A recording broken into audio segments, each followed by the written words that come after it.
hello. Thank you for coming along to this video, and Happy New Year. 2023, Happy 2023. You might be watching this 10 years from now. My name is Paul Murphy, and this is, I think, number 17 in a series of little video clips I'm making. Long story short, because sometimes these intros are longer than the first things first, you might excuse my swallowing. I have a disease that makes swallowing difficult. I'm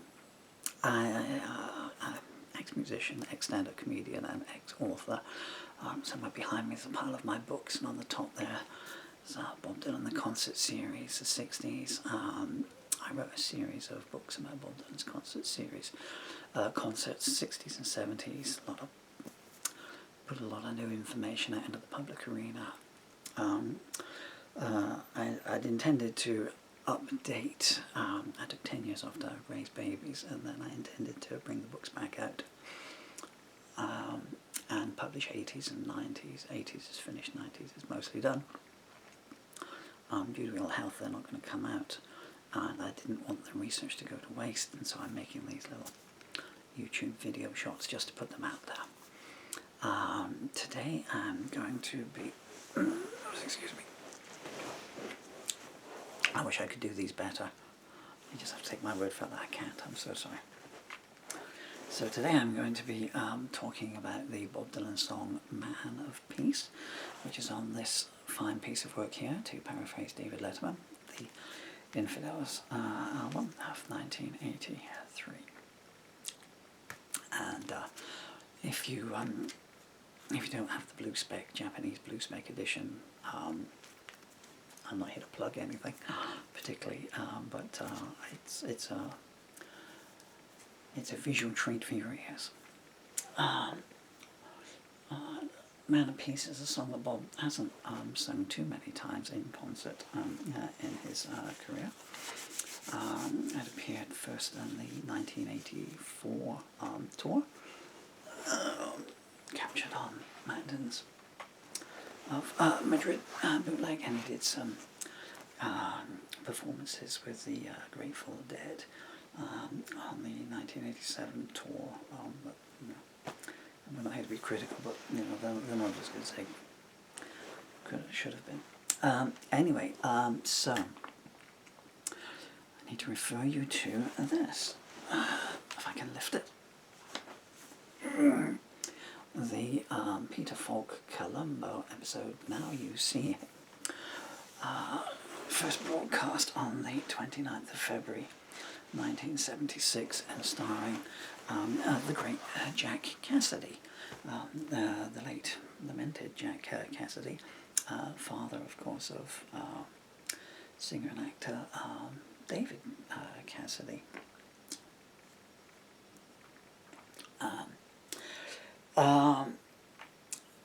Those of you who know your Bob and that episode, you're probably ahead of me here. Jack Cassidy portrays a character in...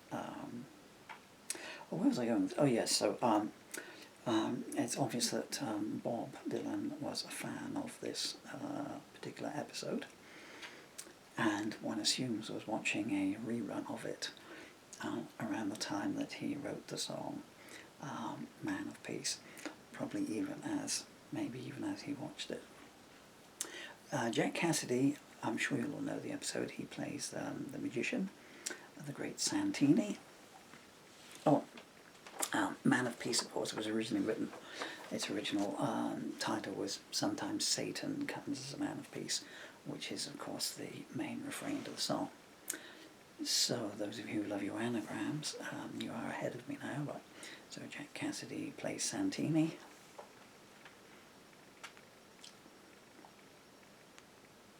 So, there you go.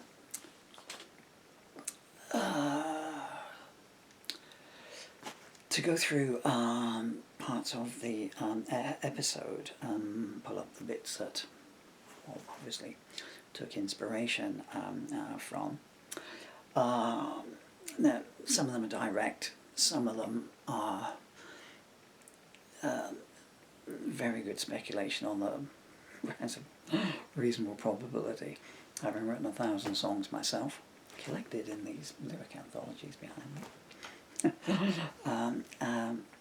I kind of know, a little bit of what I'm talking about, and having followed Bob for 40 years.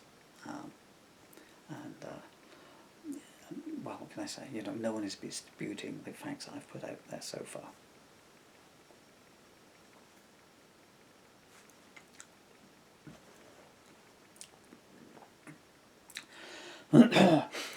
Right, so the song starts, "Look out your window, baby, there's a scene you'd like to catch." Band is playing Dixie.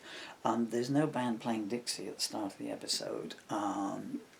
When Santini gets called in to see Jesse in the opening scenes at, I think it's 4 minutes and 2 seconds in, there is music playing in through the window, which sounds like an alto flute to me, an alto flute in G, which one would find in a Dixieland band. That one's stretching it a little bit, but nonetheless, just put it out there and you can go with it or not. At 6:41 into the episode, Jesse calls Santini up to his office. Jack Cassidy plays Santini, who is spoiler alert, I guess, who's an ex-Nazi concentration camp attendant called Stefan Mueller. The nightclub owner finds this out and has been blackmailing him for 50% of his salary. Santini doesn't want to pay any more. And so, we all know what happened in Columbo.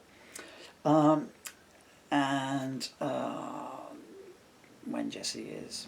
so at 6:41, I need to praise these down, so sorry.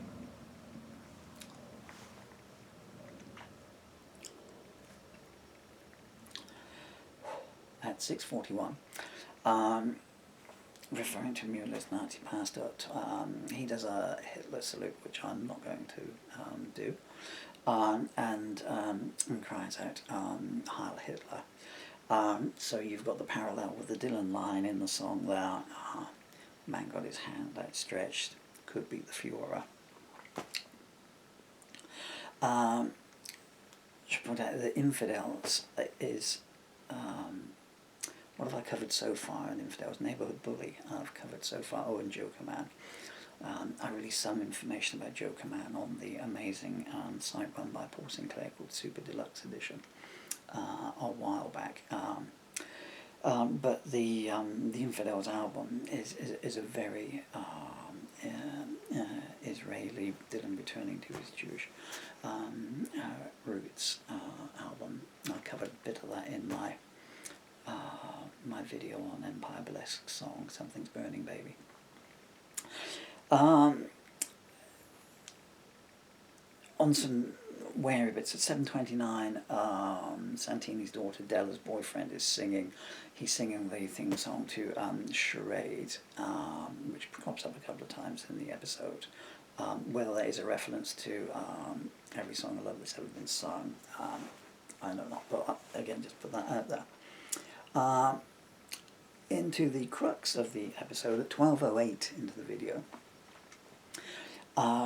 Santini is placed into, his main illusion is, he goes into he's placed into a water tank, a la Houdini, and then he has X amount of time to get out of it. You'll have seen it 100 times, 100 different magic shows. You know the gist of it. So he's placed into a water tank. Now, I think it's more than extremely likely that the lines in Man of Peace, he can ride down Niagara Falls in the barrels of your skull. The genesis of that line comes from this part here. Bob, of course, visited Niagara Falls in 15th of November 1975, along with Sarah. He played a show at the Convention Centre, Niagara Falls, which has now been demolished, apparently. Although Bob crossed over into Canada and entered Niagara Falls on the Canadian side. And as an aside, apparently, by all accounts, was, quote, extremely rude to the staff members. He suddenly turned up with his camera crew and everything. The reason I mention it is because, of course, there was this, for a brief time, this habit of people going over Niagara Falls in barrels. So a barrel immersed in water. Before it was forever banned. I think the first... no, I'm so sorry. It was a school teacher, actually, on her 63rd birthday, Alice someone or another, was the first person to go over and survive. I think that was in 1901. But just a sidebar, the thing that amused me about that was, well, not amused me, and she survived. She did raise funds, 63 years old, going down Niagara Falls in a barrel. But 2 days beforehand, she sent her cat down as a trial run, which was a bit mean, but, you know, I mean, no different, I guess, from the 60s when we were shooting, you know, cats and dogs and gerbils up into space. Well, actually, that's not a fact. I think dogs were up there, but anyway. So a sidebar there. So I'm fairly certain that's where, you know, Dylan got the imagery to come through with his wonderful line by writing down Niagara Falls in the bowels of your skull. At 23:14, at the reveal of that trick, after they've done the reveal, of course, it's not Santini that comes out of the bag at the end of the trick. And so they do the reveal, comes out, and then standing in the shadows to the side is Santini, is dressed as one of the stage hands, and he pulls off his mask to reveal himself. So it's most likely an allusion to, could be standing next to you, the person that you notice least. Pardon me. At 24:09, Peter Falk, as the great Columbo, turns up, and he says to his says to the lieutenant, John is played by Bob Dishy, so which is pretty similar to Bob Dylan, I guess, a Dishy Bob. But anyway, so he comes in and he says, "Watch my hand; it's full of grease." And of course, in Man of Peace, you know, both hands can be full of grease. You see where I'm going to here. So individually, you think, well, that's stretching a bit, or tum-to-tum. But cumulatively, it becomes apparent that Bob is very au fait with this episode. 35 minutes in, there's an exchange between Santini and Columbo. Santini says, at 35:01, he says, "How goes your hunt?"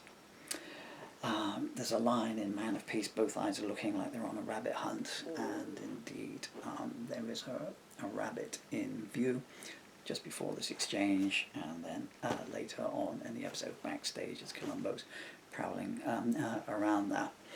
And then Santini follows that up by saying, "Fascinating, isn't it?" And again, Man of Peace, he can be fascinating, can be dull. You see, it's a lot of coincidences to stretch. 45 minutes in, 45:34 in, Columbo goes up onto the stage. He's trying to trick Santini with a pair of handcuffs that he's got. And Santini asks him if he plays cards, and he asks him, does the chief of police know about that? And again, there's the line in Man of Peace, you know, and when he threw him, no, not even the chief of police.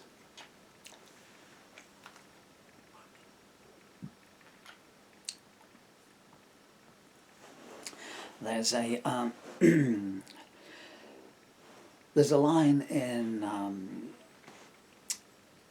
Man of Peace that goes, "I can smell something cooking. I can tell there's going to be a feast." There are two quite important scenes in how you see him which take place in a kitchen. One is early on in the episode. Must be circa 12-13 minutes in. And then there's another one when Columbo is doing the reveal. Before Columbo goes to the reveal, he's doing some investigations down there. So, but there's lots of things being cooked, and there's a feast being prepared on both those occasions. And then at one point, Columbo asks the great Robert Loggia, who's also in this episode, if he'd seen anyone unusual or new in the kitchen at the time of the murder. And Loggia, I think he's playing Harry Blandford, replies, Lieutenant, I wouldn't know if my own mother came up to me and kissed me, because they're so busy, they're running short staff there. So again, that could be, you can go back again, the line, could be standing next to you, the person you noticed at least, because that's what Santini does.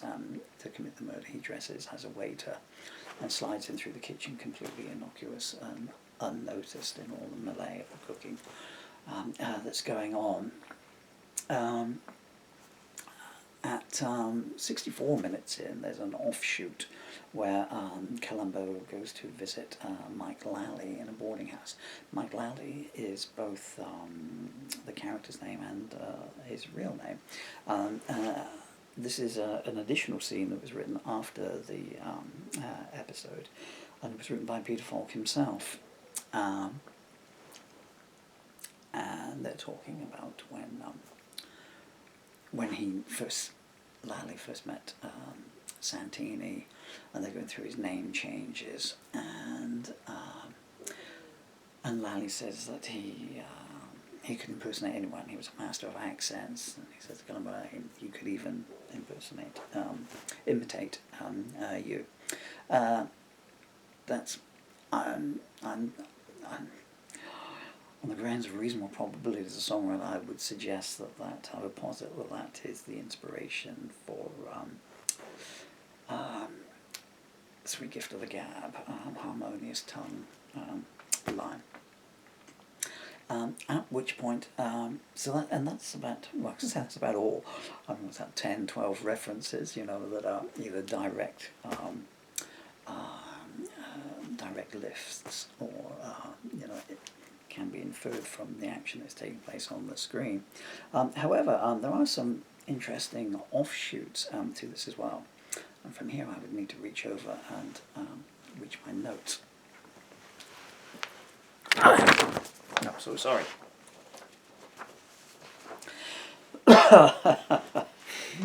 I do apologise for this, guys. But then again, if I was well enough, you'd be reading in my book instead of getting it for free here. And my eyes have gone there. I do apologise. Part of the disease. I have should we say, a muscle impediment. And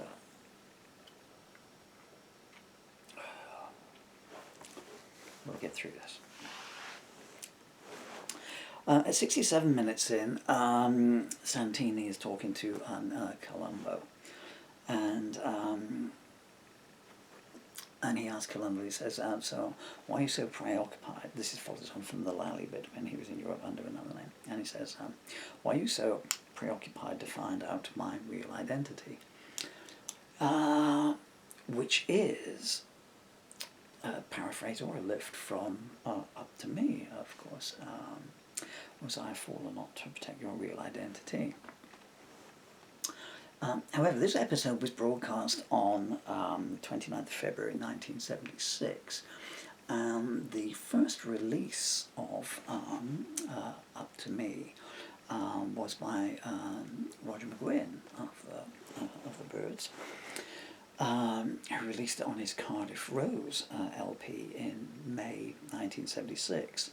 A very good album, produced by the truly great Mick Ronson. If you're in the mood for some trivia, I'll go off on an offshoot here. Everyone thinks that my son is named Dylan after Bob Dylan. However, it's his mother that chose my son's name, and I wanted my son to be called Ronson after Mick Ronson. I also wanted my daughter Emily to be called Ronson. I got vetoed as well. Oh yeah. But Up to Me first came out in May 1976. Um, the episode in question, now you see, by was written by um, a career scriptwriter called Michael Sloan. You will have seen many of his works. He's still going strong now. And he's worked steadily all the way through. Now, so there's no way that Michael Sloan at the time this episode could have was written, because it would need to have gone into production in the late 75. Could have known the song Up to Me by Bob Dylan, certainly not off of a record. However, Roger McGuinn first became aware of the song on the first Rolling Thunder review tour of 1975, the aforementioned tour where Dylan visited Niagara Falls. And Dylan introduced him to the song, and McGuinn cut it at the end of that tour and the beginning of the next year, worked on it.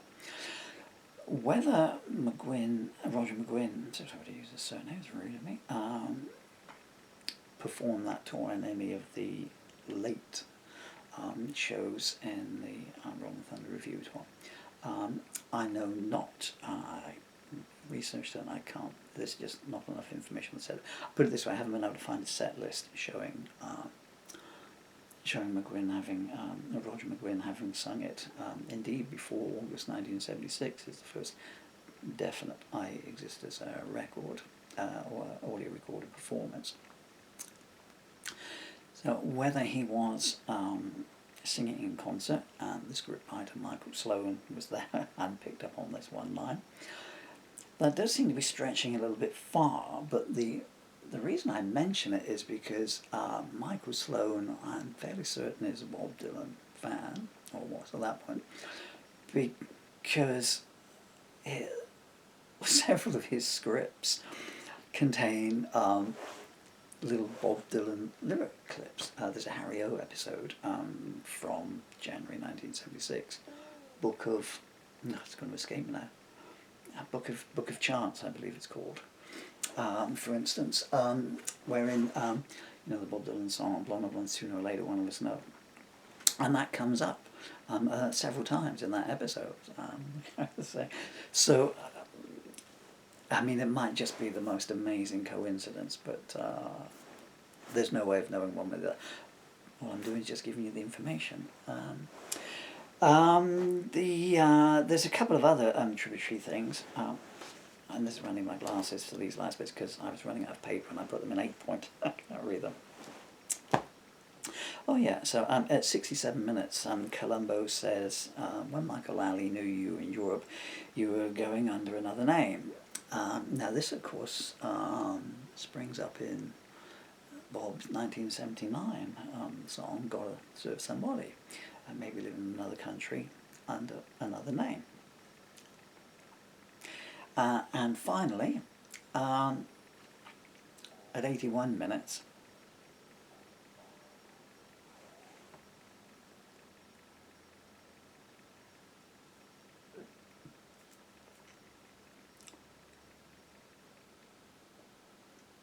I'm so sorry, but I can't do 2 takes. At 81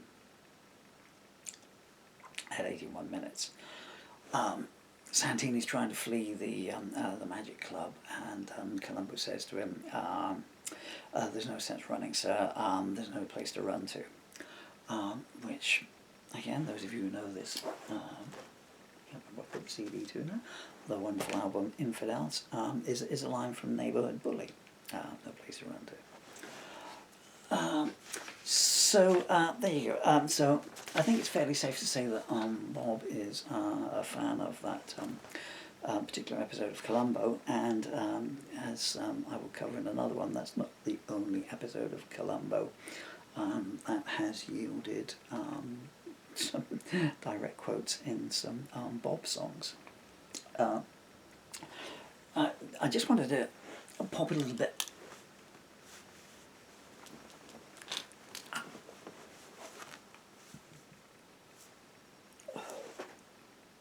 out about, well, Bob copied from here, copied from there. That is, I'm so sorry.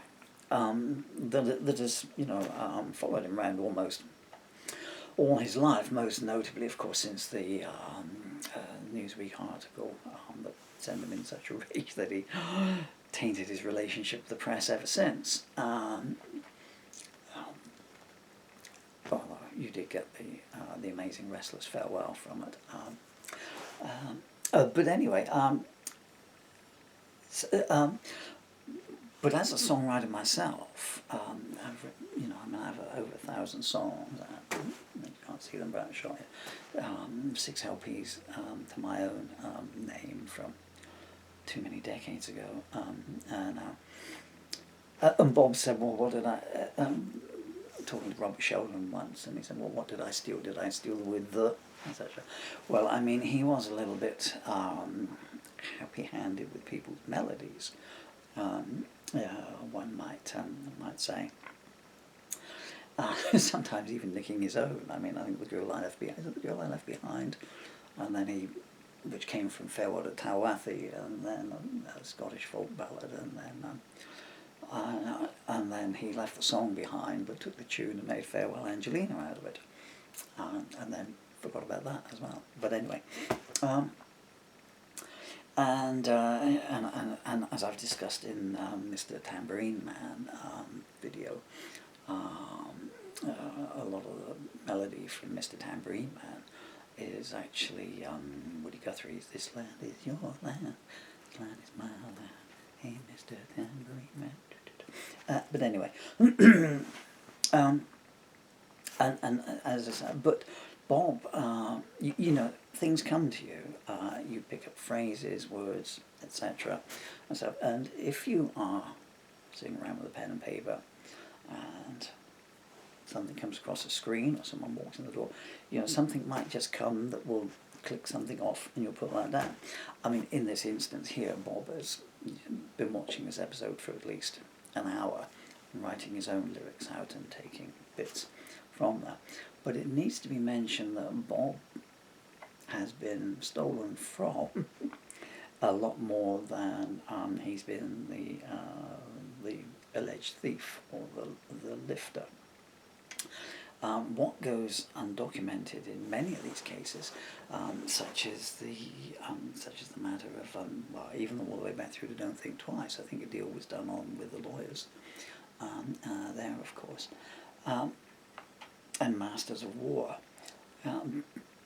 but no one had heard of those things except a very, very tiny little circle, and then Bob took it out, and they made a lot off of the back of Bob's tribute, shall we say. Woody Allen said, it's a homage, not theft, not plagiarism, paraphrasing that. And that is, that's unspoken. So obviously this one here doesn't come into that category. There's a lot of lifting going on there. In many ways, Michael Sloan might want to ask for co-author credit on that. But Bob often doesn't get the credit he deserves for the sake of a soundbite. Joan Baez, God bless you, Joan. But I mean, Joan Baez, for instance, has banged on for 50 years, well, at least up until the No Direction Home film DVD, about how hurt she was that on the 65 tour that Bob didn't introduce her on stage, and she said, I thought he was going to do for me what I did for him, because obviously in 63 and 64, and went through early 65, Joan was calling Bob up on stage to do a couple of numbers, we've got on our side, and it ain't me, babe, etc. And Joan, not It's not unreasonably thought that on the 65 tour of England that Bob might do that. Of course, Bob had slightly moved on. Bob didn't want to be doing acoustic concerts on that tour in any case. You only have to see him salivating over those electric guitars. And Don't Look Back, and of course, Bring It All Back Home had been out for some time then. But what Ms. Myers has never acknowledged, I mean, that was, what, a handful of dates, 12 concerts, I think, April the 29th through to June the 10th, is that Bob brought her out on the Rolling Thunder Review tours of 75 and 76, which introduced Joan Baez to a massive audience, an absolutely massive audience, crowds that she could not get in territories where she would not get booked. And Ms. Baez reaped the dividends of it with some extraordinary album sales around those around 75, 76 time. And of course even up to 84, on tour 84, where Bob was promoting the Highway 61 Revisited album. Although, albeit at Billy Graham's instigation, Joan got some concerts out of that as well. So, so things might have been taken, but a lot has been given back as well. Okay, I've talked as long as I can talk, and I've gone slightly off on a tributary avenue there. But anyway, so I recommend, there it is there. So that is me talking about the song Man of Peace from this masterful album here, and there's some excellent live versions in 1984. I have no idea where you would get to CD them to. If I can just plug myself a little bit before I go, if you will forgive me, you can turn off now if you don't want to hear me advertising myself for 30 seconds. I didn't want my research to go to waste, so I'm making these little info bits and bobs, but as you'll see at the bottom of the page there, I think I've got 33 books available on Amazon and various other places, but mainly Amazon is the one you go through. There's a pile of some of them up there, but I also like children's books as well, which are too big to sit on the shelf there. They're all available on Amazon, and I don't get a cent, a dime, a dollar, a penny, a pfennig, a yen, a groat, or anything from them. I'm not the best of health, and all my books are now signed over, power of attorney and all. Should you ever go at any point in your life onto a certain international website and buy a copy of one of Paul Murphy's books, comedy, lyrics, children's, factual music books won't come out while I'm still around, unfortunately, but my masterpieces, my manuscripts will remain. All the royalties go to my beautiful 8 and 10-year-old children. I'm all spoken at. Thank you for queuing into this. I think next on the list is from a Buick 6, if memory serves me correctly. Okay, bye for now.